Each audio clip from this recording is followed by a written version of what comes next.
കൂട്ടുകെട്ടിന്റെ പദബലം അല്ലാഹു സുബ്ഹാനഹു വ തആല എല്ലാവിധ ഖൈറുകളും നൽകി അനുഗ്രഹിക്കട്ടെ. യഥാർത്ഥത്തിൽ ഈ റിലീഫ് കമ്മിറ്റിയുടെ പ്രവർത്തകര് ചാണകക്കുടിയിലെ ചന്ദനത്തിരിയാണ്. കാരണം സർവ്വ മനുഷ്യനും ഗാനമേള നടത്താനും ആഭാസം നടത്താനും നാടകം നടത്താനും എത്രയോ ചെറുപ്പക്കാർ കൂടും. പക്ഷേ ഞങ്ങളുടെ നാട്ടിലെ പാവങ്ങൾക്ക് വേണ്ടി ഒരുമിച്ച് കൂടാൻ തീരുമാനിച്ചപ്പോൾ ഈ ചാണകക്കുടിയുടെ നടുവിൽ ചന്ദനത്തിരി കത്തിക്കാൻ അവർക്ക് കഴിഞ്ഞിട്ടുണ്ട്. അള്ളാഹു നല്ല പ്രതിഫലം കൊടുക്കട്ടെ, അള്ളാഹു നല്ല പ്രതിഫലം കൊടുക്കട്ടെ. അവരെ സാമ്പത്തികമായും മാനസികമായും ശാരീരികപരമായും ഒന്നിനും കഴിഞ്ഞില്ലെങ്കിലും ഒന്ന് ദുആ ചെയ്തെങ്കിലെ സഹായിക്കൽ ഒരു യഥാർത്ഥ വിശ്വാസിയുടെ കടമയാണ്. എന്റെ പൊന്നു സഹോദരങ്ങളെ, അതേപോലെ മറിച്ചൊരു വശമുണ്ട്. തിന്മയ്ക്ക് വേണ്ടി ഏതൊക്കെ ആളുകൾ കൂട്ടുകൂടിയോ ആ നാടിനെ അല്ലാഹു നശിപ്പിച്ച് താമാവശേഷമാക്കിയെന്ന്. കുറെ കൂട്ടുകാർ അവര് കൂടിയത് നന്മയ്ക്ക് വേണ്ടിയല്ല, തിന്മയ്ക്ക് വേണ്ടി ഒരുമിച്ച് കൂടിയ കൂട്ടുകാർ, ആ കൂട്ടുകാരുള്ള നാടിനെ അല്ലാഹു നാമാവശേഷമാക്കി മാറ്റിയെന്ന് അള്ളാന്റെ വിശുദ്ധ ഖുർആൻ. നന്നായിട്ടൊന്ന് ചിന്തിക്കുക. കൂട്ടുകാര് വെറുതെ അല്ല. നല്ല രണ്ട് കൂട്ടുകാര് പോയപ്പോ അവിടെ പാല് പറ്റി ആടിന് പാലുണ്ടായി. വേറെ കുറെ കൂട്ടുകാരുണ്ടായി. അവര് കൂടിയത് എന്തിനാ? തിന്മയ്ക്ക് വേണ്ടി. അവന്മാര് ജീവിച്ചിരുന്ന നാടിനെ അള്ളാഹു കീഴ്മേ മറിച്ച് കളഞ്ഞു. എന്താ ഇതിന്റെയൊക്കെ ആവശ്യകത? നിങ്ങൾ എന്താ കരുതിയത്? അല്ലോ കുറെ ആളുകൾ കൂടി ഇമാരിപ്പോ പൈസ ഉണ്ടാക്കാനാണോ? മാറി നിന്ന് വിമർശിക്കാൻ ആളുകളുണ്ട്, പക്ഷെ നന്മയുടെ കൈപിടിക്കാൻ ആളുകളില്ല. സഹോദരങ്ങളെ, എവിടെ തിന്മയ്ക്ക് വേണ്ടി? അതുകൊണ്ട് എൻ്റെ പൊന്നു ചെറുപ്പക്കാരോട് ഞാൻ മുന്നറിയിപ്പ് നൽകുക, തിന്മയ്ക്ക് വേണ്ടി ഒരുമിച്ച് കൂടരുത്. ഗാനമേള നടത്താൻ, ആഭാസം നടത്താൻ, നാടകം നടത്താൻ, ഇതിനൊന്നും വേണ്ടി ഒരുമിച്ച് കൂടരുത്. അങ്ങനെ ഒരുമിച്ച് കൂടിയ ആളുകൾ എവിടെയുണ്ടോ ആ നാടിനെ അള്ളാഹു നശിപ്പിച്ചിട്ടുമുണ്ട്. ഖുർആൻ ഞാൻ പറഞ്ഞല്ല, എന്നെ തുറിച്ച് നോക്കണ്ട.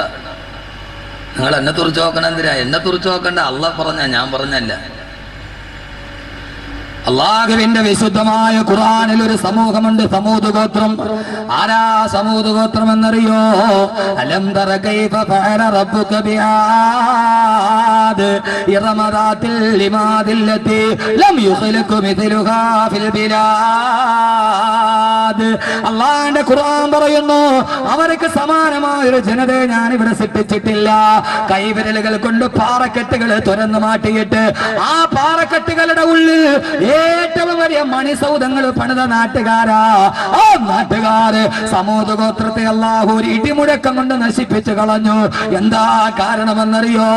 അള്ളാന്റെ ഖുർആൻ തന്നെ പറയട്ടെ, ആ സമൂഹത്തെ ഒരൊറ്റ ഇടിമുഴക്കം വന്നപ്പോ ഈത്തപ്പന മരങ്ങൾ ചത്തുമലച്ചതുപോലെ അവർ ഈ ഭൂമിയുടെ മുകളിൽ ചത്തുമലച്ച് കിടന്നെങ്കിൽ ആ ദുരന്തത്തിന്റെ കാരണം എന്താ?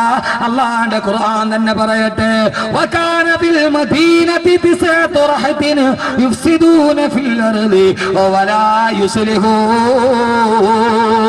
വകാന ബിൽ മദീന, ആ പട്ടണത്തിൽ ഉണ്ടായിരുന്നു, സമൂദ് ഗോത്രത്തിന്റെ നാട്ടിലുണ്ടായിരുന്നു പൊന്നു ചെറുപ്പക്കാരെ, തിസ്അതു റഹത്തിൻ 9 വിഭാഗത്തിൽപ്പെട്ട യുവാക്കൾ ഉണ്ടായിരുന്നു. അവരുടെ ജോലി എന്താ? യുഫ്സിദൂന ഫിൽ അർളി, ആ നാട്ടിലെ സർവ്വ കുഴപ്പത്തിന്റെ മുമ്പിലും അവരുണ്ടാകും. വലാ യുസ്ലിഹൂൻ, ഒരു നന്മയുടെ ഭാഗത്ത് അവരുണ്ടാവുകയില്ല. തെറ്റിന്റെ ഭാഗത്ത് ഒരുമിച്ച് കൂടിയപ്പോ ആ 9 യുവാക്കൾ ആ നാട്ടിലുള്ളത് കൊണ്ട് അള്ളാഹ് പറഞ്ഞു, നിങ്ങൾ നശിച്ചു പോക്കോ. ഒരു വെള്ളിടി മുഴങ്ങിയപ്പോൾ ആ സമൂഹം തകർന്ന് തരിപ്പണമായി മാറിയെന്ന് അള്ളാന്റെ വിശുദ്ധ ഖുർആൻ. അതുകൊണ്ട് പൊന്നു സഹോദരങ്ങളെ, ഹൃദയത്തിൽ തൊട്ടിട്ട് ഞാൻ പറയുകയാ, ഈ വിനീതനെ വല്ലാതെ സ്നേഹിച്ച എന്റെ സഹോദരങ്ങളോട്, എന്റെ പ്രിയപ്പെട്ട ചെറുപ്പക്കാരോട് ഞാൻ ഇന്ന് എന്റെ ബഹുമാന്യനായ സുഹൃത്ത്, എന്റെ പ്രിയപ്പെട്ട സുഹൃത്ത് യൂസുഫിന്റെ മിസ്ബാഹ് പർദാ പാലസിൽ പോകുമ്പോ 20 വയസ്സുള്ള ഒരു ചെറുപ്പക്കാരൻ ഓടി വന്ന് എന്റെ കയ്യിൽ പിടിച്ചിട്ട് പറഞ്ഞു, ഉസ്താദേ ദുആ ചെയ്യണം. ഉമ്മാന്റെ അസുഖം മാറാനല്ല, വാപ്പയ്ക്ക് ജോലി കിട്ടാനല്ല, അവന് സമ്പന്നനാവാനല്ല. 20 വയസ്സുള്ള പൊന്നുമോനോട് ഞാൻ ചോദിച്ചു, എന്തിനാ ദുആ ചെയ്യേണ്ടത്? അദ്ദേഹം പറഞ്ഞു, ഉസ്താദേ ആഖിറത്തിന് വേണ്ടി ദുആ ചെയ്യണം, ആഖിറത്തിന് വേണ്ടി ദുആ ചെയ്യണം, ആഖിറത്തിന് വേണ്ടി ദുആ ചെയ്യണം. ഇതാണ് യഥാർത്ഥ ചെറുപ്പക്കാരനെങ്കിൽ, അവനാണ് ചരിത്രത്തിന്റെ ശില്പിയെങ്കിൽ, അവനെ ഓർത്തിട്ടാണ് ചരിത്രം കാത്തു നിൽക്കുന്നതെങ്കിൽ, അവന് വേണ്ടിയാണ് ചരിത്രം പറക്കുന്നതെങ്കിൽ, 20 വയസ്സുള്ള യുവാവ് ഉസ്താദേ ആഖിറത്തിന് വേണ്ടി ദുആ ചെയ്യണമെന്ന് പറയുമ്പോ, പൊന്നു സഹോദരാ, ഈ പ്രഭാഷണം കഴിയുമ്പോ ഇതേവരെ മോശമായ കൂട്ടുകെട്ടുണ്ടോ മാറ്റുക, മോശമായ കൂട്ടുകാരനോട് വിട പറയുക, എന്നിട്ട് മൂന്നാമത്തെ കൂട്ടുകാരനെ ഏറ്റെടുക്കുക. മൂന്നാമത്തെ കൂട്ടുകാരനാരാ? മിനൻ നബിയീന, അല്ലാഹുവിന്റെ പ്രവാചകന്മാർ. ആ പ്രവാചകന്മാരോട് കൂട്ടുകൂടുക. പെട്ടെന്ന് ഞാൻ പറയുകയാണ്, നാലാമത്തെ കൂട്ടുകാരനാരെന്നറിയോ? അള്ളാന്റെ പ്രവാചകന്മാരെ സ്നേഹിക്കണം, അവര് പറഞ്ഞ ദൗത്യം ഏറ്റെടുക്കണം. പ്രവാചകന്മാരെ സ്നേഹിക്കേണ്ടത് എങ്ങനെയാ? അവര് ചെയ്ത ദൗത്യം ഏറ്റെടുക്കണം. അള്ളാഹുവിന്റെ മാർഗത്തിലേക്ക് ജനങ്ങളെ ക്ഷണിക്കണം. സഹോദരങ്ങളെ, തകർന്നടിയുന്ന ഇസങ്ങളുടെയും പിടിതെറിയപ്പെടുന്ന പ്രതിമകളുടെയും മൂകമായ ദീനവിലാപത്തിന്റെ നടുവ് ആയിരക്കണക്കിന് ആളുകൾ സമാധാനം അന്വേഷിച്ച് യാത്ര ചെയ്യുമ്പോ അവരോട് വിശുദ്ധമായ ഇസ്ലാമിനെ പരിചയപ്പെടുത്തി കൊടുക്കുക. അതാണ് പ്രവാചകന്മാരോടുള്ള കൂട്ടുകെട്ട്. സമയത്തിന്റെ പരിമിതി കൊണ്ട് പെട്ടെന്ന് പറയട്ടെ, നാലാമത്തെ കൂട്ടുകാരനാരാ? സിദ്ദീഖീങ്ങളെ, സത്യം പറയുന്നവരെ കൂട്ടുകാരനാക്കണം. പച്ചക്കള്ളം പറയുന്നവന്റെ കൂടെ പോകരുത്. നാവെടുത്ത് വലത്തോട്ട് വെച്ചാ അവൻ കള്ളമേ പറയൂ, അവന്റെ കൂടെ കൂടരുത്. നീ ലോകത്തിലെ ഏറ്റവും വലിയ അപകടത്തിൽ പോകും. യാ അയ്യുഹല്ലദീന ആമനുത്തഖുല്ലാഹ വകൂനൂ മഅസ്സാദിഖീൻ.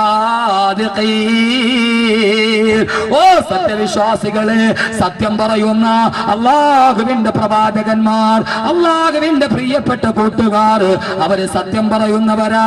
ആലിമീങ്ങളെ, പണ്ഡിതന്മാരെ കൂട്ടുകൂടുക. അഞ്ചാമത്തെ കൂട്ടുകാരൻ വസിദ്ദീഖീന, സിദ്ദീഖീങ്ങളോട് കൂട്ടുകൂടുക. അല്ലാഹു തൗഫീഖ് നൽകട്ടെ. മൂന്നാമത്തെ കൂട്ടുകാരനാരാ? നബിയീന, നബിമാരോട് കൂട്ടുകൂടണം.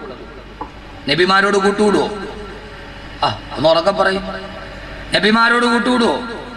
അതിന് കൂട്ടുകൂടാൻ നബിമാർ ഇവിടെ ഉണ്ടാ? ഏതൊരു നബിയെ കാണിച്ചു തരാൻ പറ്റുമോ? ഇല്ല. അപ്പൊ എന്ത് ചെയ്യണം? ഞാനൊരു വഴി പറഞ്ഞ രക്ഷാല ചെയ്യുവോ? നബിമാരല്ലേ ഇല്ലാത്തതുള്ളൂ, പ്രവാചകന്മാരുടെ അനന്തരാവകാശികളുണ്ട്, അവരോട് കൂട്ടുകൂടി. ആരോട്? പ്രവാചകന്മാരുടെ അനന്തരാവകാശികളാരാ? മിക്കവാറും ബയർത്ത് തന്നെ എൻ്റെ 2 കിലോ കുറയും തോന്നുന്നു. ഈ ബയർപ്പ് പോയിട്ട് തന്നെ ഞാൻ 2 കിലോ കുറയും.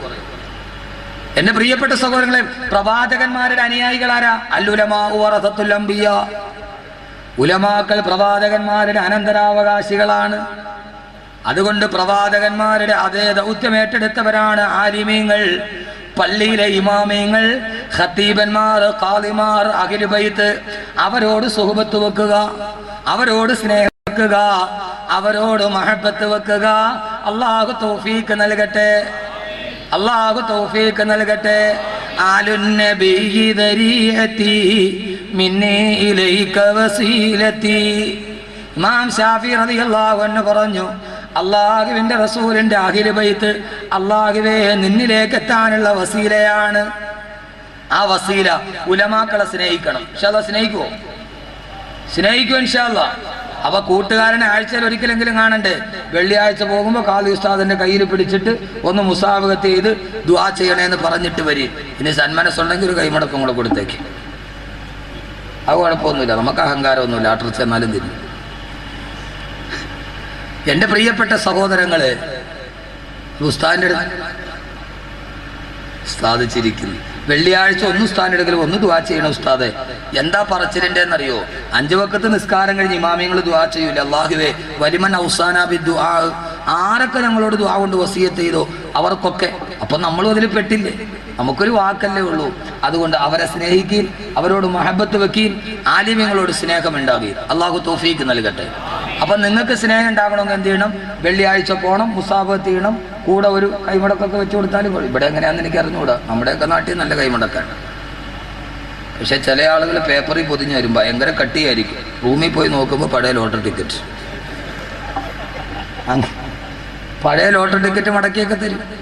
നമ്മുടെ നാട്ടിൽ ഒരാൾ പെരുന്നാളിന് ഉസ്താദിന് കൈമടക്ക് കൊടുക്കണം. അവൻ്റെ ആകെ 100 റുപ്യേ ഉള്ളൂ. അവൻ എന്ത് ചെയ്തെന്നറിയാവോ? ഭാര്യയുടെ വീട്ടിലും പോകണം പെരുന്നാളിന്, ഉസ്താദ് കൈമടക്കം കൊടുക്കും. ഇവൻ നേരെ അടുത്ത ഫോട്ടോസ്റ്റാറ്റ് കടയിൽ പോയി ഒരു 100 രൂപയുടെ ഫോട്ടോസ്റ്റാറ്റ് എടുത്തു. ഫോട്ടോസ്റ്റാറ്റ് ഖത്തീബിനും കൊടുത്തു, 100 അവനും കൊണ്ടു. അപ്പോൾ പൊതുജനങ്ങൾ എന്ത് ചെയ്യണം? അവരോട് സ്നേഹിക്കണം, ദുആ കൊണ്ട് വസിയത്ത് ചെയ്യണം. അല്ലാഹു തൗഫീഖ് നൽകട്ടെ.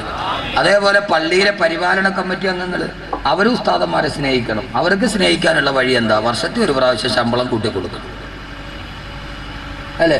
സ്നേഹിക്കാനുള്ള വഴി വർഷത്തിലൊരു പ്രാവശ്യമൊക്കെ ഒരു ഇൻക്രിമെന്റ് കൊടുക്കണം.